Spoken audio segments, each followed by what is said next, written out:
જો કારણ કે ડોંગરેજી મહારાજનો એક બહુ સરસ કિસ્સો છે. એક વખત બહુ જ મોટી કથા કરી અને મુંબઈ લઈ ગયા શેઠનું ઘર જોવા માટે. એટલે શેઠે દેખાડ્યું કે આ મારો દીકરાનો રૂમ છે, આ મારી દીકરીનો રૂમ છે, આ ભગવાનનો રૂમ છે, આ રૂમ છે. અને જો આપણે આરસ નખાવ્યો છે, બધે એસી નખાવ્યા છે, પંખા નખાવ્યા છે.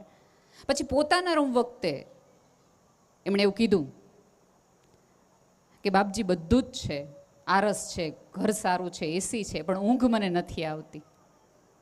ત્યાં ડોંગરેજી મહારાજ જેમ પાછા વળતી વખતે એમ કીધું કે આ પાણા ટાઢા કર્યા ને એના કરતાં કોઈક માણા ટાઢા કર્યા હોત ને તો એની મેળે તને ઊંઘ આવી જાત. આ માણા ટાઢા કરવાની આ છેલ્લી આપણી પાસે અવસર છે. ગંગાજી ન જવાય તો ચાલશે, યજ્ઞ ન થાય તો ન થાય, પણ જ્યાં સુધી આની આંતરડી કકડાવીને તમને એમ લાગતું હોય કે ઓલો 1000 કિલોમીટર દૂર તમને આવીને દર્શન દેશે તો ભૂલી જાજો. એ આવીને એમ કહેશે કે એના સ્વરૂપે જ હું આવ્યો હતો. બની શકે વૃદ્ધ છે, ક્યારેક એનાથી ન બોલાતું હોય એ બોલાઈ જાય, એમના પણ અવસ્થા છે, જીવનનો થાક એને પણ છે. અને બીજું કેવું છે કે એ પેઢીએ આટલા ઉછાળા પૈસાના જોયા જ નથી, એટલું કરકસર કરીને જીવ્યા છે, એટલે સતત ડર થઈને કે ટક ટક તમને કર્યા કરે છે. તમારા સંતાનો વિદેશથી 18 કલાક 19 કલાક કામ કરીને તમને પૈસા મોકલાવે અને પૈસા આપણે અહીંયા બેફામ વાપરીએ, અહીંયા કરવામાં, ઓલાના કરવામાં, નામ કરવામાં. સાહેબ એ મજૂરી કરીને ત્યાં મોકલાવડાવે છે, તો એનું પણ એટલું જ સન્માન કરો. અને સૌથી વધુ મહત્વનું કે જ્યારે કુટુંબનો, સમાજનો દીકરો, આખા તમારા સમાજનો દીકરો ત્યાં કાળી મજૂરી કરીને બરફમાં સવારે 3 વાગે ઉઠીને એ ગેસ સ્ટેશન ખોલીને પોતાની જાતે પુરાવીને પૈસા ભેગા કરીને જ્યારે ગામ માટે કશુંક કરે, ત્યારે ગામવાળા એનું સન્માન ન કરે ને તો આજ પછીના કોઈ સંતાનોને એમ ન થાય કે આ ગામ હાટું ન કરાય, ગમે એની હાટું કરાય. આપણે ત્યાં મોટામાં મોટી તકલીફ છે કે દાતા પાસે લેવાનું હોય ને ત્યારે બહુ લડી પાયે લાગુ કરીએ, પછી વળતી વખતે હાલો હવે હાલો બધા ભેગા વહી જાઓ. ખબર નહીં, સન્માન કોકને દેવાનું આવે ને ત્યારે આપણે બધા બહુ તકલીફમાં આવી જાય છે. કોકને પાડવાના હોય ને તો 10 જણા ભેગા થઈ જાય, પણ એક જણને ઊભો કરવાનો હોય ને તો કોઈ ભેગા ન થાય. એટલે એક ધારો કે અહીંયા કોઈ અજાણ્યો માણસ હોય, એના વિશે બધું બહુ સરસ બોલાતું હોય તો એમ કહું કે બહુ સરસ ભાઈની સરસ બધી વાતો કરી. 3 જણા આવીને આપણને કાનમાં કહી જાય તમને શું ખબર હોય એને શું કર્યું છે ત્યાં જઈને, પણ તમે અહીંયા રહીને શું કરી લીધું છે મારા ભાઈ? એણે કાંઈક તો કર્યું, અને કર્યા પછી એને એનો ગામ તો યાદ આવ્યું કે અહીંયા દેવું જોઈએ, અહીંયા કરવું જોઈએ. તો જે ન્યાથી લાવીને અહીંયા દે છે એનું તો પૂરું સન્માન કરો, કારણ કે ખરેખર એની કાળી મજૂરીના છે.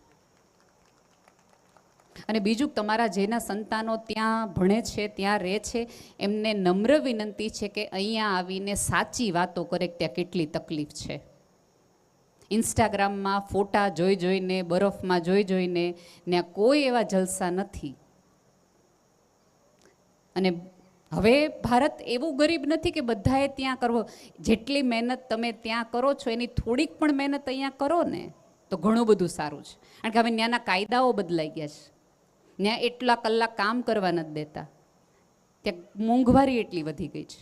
પણ ઓલું શું, આપણે સમાજમાં 3 જણા વચ્ચે રોલા પાડવા હોય, બહેનોને ખાસ, અમારો દીકરો ન્યા છે. અને પાછા એમાં ને એમાં બહેનોને, અને મોટામાં મોટી અત્યારે તો સમસ્યા લગ્નની એ છે કે ન્યા મજૂરી કરી ચાલે, પણ અહીંયા સરસ વેલ સેટ હોય તો અહીંયા નહીં. જે છોકરીને ક્યારેય જમીનમાં જવું ન હોય, ખેતરમાં પગ ન મૂકવો હોય, એના મમ્મી પપ્પા એમ પૂછે જમીન હોય દીકરી દેવી, વિદેશ હોય તો મારે તમને દેવી. રાધર મારી તો બહુ જ એવી છે, સરસ રીતે તમારી દીકરીને એટલું ભણાવો, એવા સરસ દીકરાઓ ગોતો કે 2 જણા કમાય અને દર વર્ષે વિદેશ ફરવા જાય, એ કરાય. 2 જણા 5 કલાક મહેનત કરો ને તોય તો 10 કલાકની મહેનત થાય ને, 2 જણા 10 કલાક ભારતમાં મહેનત કરે ને તો 5 વર્ષમાં ઊંચા આવી જ જવાય. અને જે તમારા સંતાનો છે ને એકચ્યુઅલી પૂછજો કે અત્યારની સ્થિતિ પ્રમાણે ત્યાં 15 વર્ષ કામ કરો ને ત્યારે થોડાક અપાય એવી સ્થિતિમાં છે. અને હજુ કહું છું, ભારત પહેલાં જેવી સ્થિતિમાં નથી. હવે ઘણું બધું જીવનનું સ્તર આપણે ત્યાં ઊંચું આવ્યું છે. તમને ખબર તો પહેલાં વિદેશથી કોઈક આવતા હોય તો ઓલા પ્લાસ્ટિકના જબલાએ આપણે સાચવી રાખતા કે અમેરિકાનું જબલું છે. હવે અત્યારે ત્યાંથી કોઈક ફોન કરે ને કે કાંઈ મોકલાવું ત્યારે આપણે કે અમારે બધું એમેઝોનમાં મળે જ છે. તમે જુઓ, એ કાંઈ પણ લાવે ને તો હવે આપણને નવાઈ નથી લાગતી. કારણ કે હવે આપણે બધું જ બધા જોઈએ છે. અને બીજું કે હવે આર્થિક રીતે કોઈ ખાસ ફરક રહ્યો જ નથી. પહેલાં એવું હતું કે કાચના વાસણો અમુક વર્ગના ઘરમાં જ હોય, પ્લેનમાં અમુક જ વર્ગ બેસે. હવે એવું જરાય નથી. જેને 10 લાખની આવક છે એ ઇન્ડિગોની એ જ ફ્લાઇટમાં હોય, અને 10,000 વાળો હોય તે જ ફ્લાઇટમાં હોય. હું જે મોબાઈલ વાપરું અત્યારે, ધારો કે માનો કે લેટેસ્ટ iPhone 15 Pro Max છે, મારી પાસે છે ને એ જ તે નીતા અંબાણી પાસે છે. વધીને એનું કવર છે એ સોનાનું છે ને હીરાનું છે, બાકી ફોન તો એનો છે કે નહીં. એમની પાસે અઢળક કપડાં છે, અઢળક ઘરેણાં છે. હું પહેરું પણ એક ટાઈમે તો એક જ પહેરી શકાય ને. એટલે હવે જીવનનો ફરક આમ જે પહેલા હતો ને કે હા મેં ઈ ને અહીંયા ઈ, એવો નથી. એની બદલે અહીંયા એવો સંઘર્ષ કરો કે જે લોકોએ તમને બ્લોક કર્યા હોય ને તમને ગૂગલમાં ગોતવા જોઈએ, ક્યાં ભલામણા છે ક્યાં. એવો સંઘર્ષ કરીને એવી સફળતા જો તમને જોઈ જોઈને માણસોને સર્વાઇકલના દુખાવા થઈ જાવ, જોતો ખરો ઘડીકમાં ક્યાં ઉપર વયો ગયો. એટલે દીકરીઓને તે જેને એવું છે કે વિદેશ જ મારા પતિને તો જ મારે લગ્ન કરવા છે, એના બદલે પૂરીથી અહીંયા તમારા બેઠેલા પાત્રને કહો કે આપણે બંને સાથે મળીને સરસ રીતે કમાઈએ. હું પણ ભણી છું, તું પણ ભણી છો, તું પણ ભણ્યો છો. સાથે મળીને જીવન જીવીને દર વર્ષે વર્લ્ડ ટૂર કરી અલગ અલગ દેશની. ત્યાં કેટલાય એવા લોકો છે કે જે વિદેશમાં 10-10, 12-12, 15 વર્ષથી છે ને આપણે એમ કે ઓલું ગામ જોયું, નાયગ્રા જોયું, હજી ટાઈમ નથી રહ્યો. અને એના કેટલાય એવા છે આઈટીમાં સાદી નોકરી કરતા છોકરા છોકરી, એવું એનો ગોલ હોય કે મારે લગ્ન બહુ સાદાઈથી કરવા છે, પણ મારે હનીમૂનમાં છે ને નાયગ્રા જોવા જવું છે. બીજું લગ્ન પર પણ મારે કહેવું છે કે તમે જેટલું પ્રી વેડિંગમાં ખર્ચા કરો છો ને એના બદલે તમારી દીકરીઓ દીકરાઓને પ્રી મેરેજ કાઉન્સેલિંગમાં લઈ જાઓ તો લગ્ન જીવન ટકી રહેશે. અત્યારે સૌથી વધુ છૂટાછેડા એટલા માટે જ થાય છે. લગભગ છૂટાછેડાનું મોટું કારણ છે ને એ પ્રી વેડિંગમાં બાંધણ વખતે થયું હતું. મારે પીળું ગાઉન નહોતું પહેરવું તોય મને એણે પહેરાયું.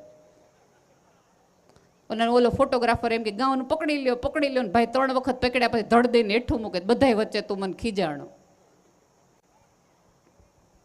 લગ્ન છે એ બે વ્યક્તિ વચ્ચેનો સાવ અંગત બાબત છે. મોટા લગ્ન કરો એટલે લગ્ન ચાલે એવા કોઈ નિયમ નથી. અત્યારે આ ફોટોગ્રાફર ભાઈને પૂછજો તો પહેલા છે ને લગ્નમાં એડવાન્સ નહોતા લેતા, એ તો લેવા માંડ્યા કે તમે પછી જેમ ફોટા પડીને ઘરે ન મોકલી તેમ કે હવે છૂટું થઈ ગયું, મારા આલ્બમ નથી જોતો એ કે. એટલે એ લોકો પહેલે જ પૈસા લઈ લે. પૂછો લ્યો ને કે આ કાંઈ નક્કી નહીં. એટલાય રાધર વેબ સિરીઝ ચાલે જ ને એટલાય લગ્ન નથી હાલતા, એમાંય સિઝન 2, 3, 4 આવે. થોડુંક દીકરીઓને શું સહન કરવું ને શું ન કરવું એ સમજાવો, અને દીકરાને સમજાવો કે શિક્ષિત દીકરાની વહુ લાવો છો તો એની સાથે કેવો વ્યવહાર કરવો.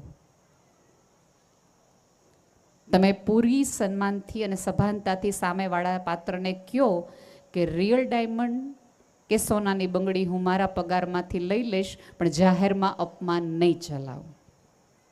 આ નહીં થાય. પણ વસ્તુની ડિમાન્ડ કરશો ને તો સામે પાછી વસ્તુ જ આવશે, સન્માન નહીં આવે. દુકાનમાં જાઓ ને તો છેતરાઈને જ આવવાનું હોય. સંબંધમાં સમજદાર બનાય, દુકાનદાર ન બનાય તો સંબંધો લાંબા ચાલે. થોડી લગ્નમાં સાદાઈ રાખો સાહેબ. તમારા લગ્નના ભભકા જોઈ કેટલી તમારી આજુબાજુની મામા માસી કુટુંબની દીકરીઓ ને સતત એક મગજમાં એક કણસ રહી જાય કે મારા બાપને ત્યાં આવું નથી એટલે મારા લગ્ન આવા નહીં થાય, આવું નહીં થાય. એવા લગ્ન કરો કે તમારા લગ્નના એવા બેફામ ખર્ચામાં તમારા કુટુંબની 4-5 દુબળા બાપની દીકરીઓ પરણી જાય, અને એની આતરડી ઠરે ને તો તમારી દીકરીનું ટકી જાય.